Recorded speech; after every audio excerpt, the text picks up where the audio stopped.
let's go through a little thing today about split chords. Split chords are when you have a chord that will appear in your sheet music or a tab that'll look like something like D/C or D/C sharp. And what that information is telling you is that you'll be playing like a D chord. And for those of you who are tuned in today and might want to try and play along with this guitar is tuned in standard tuning, full pitch. A lot of times my 12 strings are tuned down a half step or more. This one I keep tuned in standard tuning. So we start with the D chord, and the lowest note in that chord would be the D string. So I'm hearing the root note of the chord that the chord takes its name from.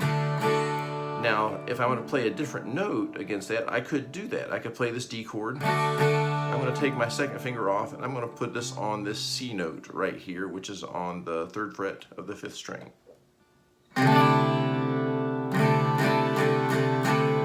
That creates a completely different flavor of the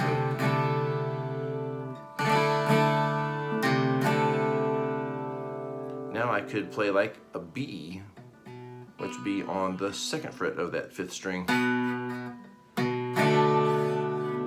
And I could play the open A string. So if I was going to notate that in sheet music, you might see a D to start off with, then D/C, then D/B, and D/A. The D chord stays the same, but what you're seeing is that there's a descending bass line that's happening there.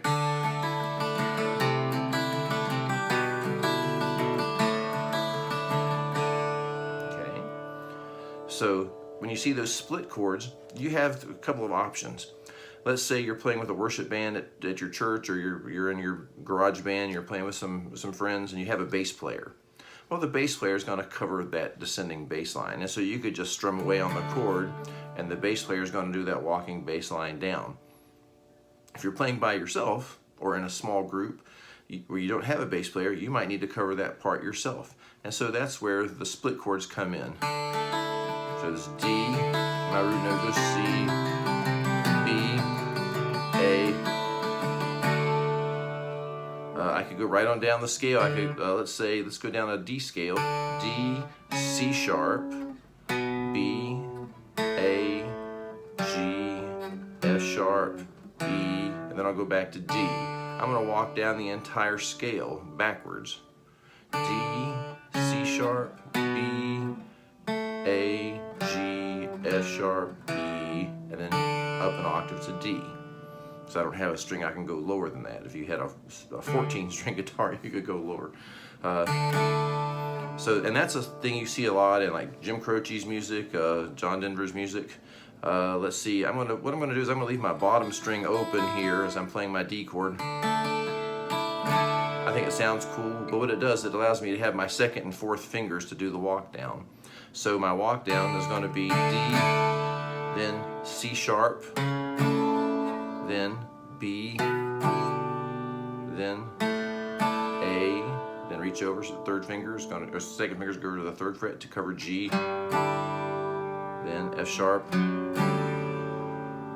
then I'm going to drop down to an A, and I'm keeping my 3rd finger on this D all the way through each of these chords. That makes an A suspended, which sounds great when I go back to D.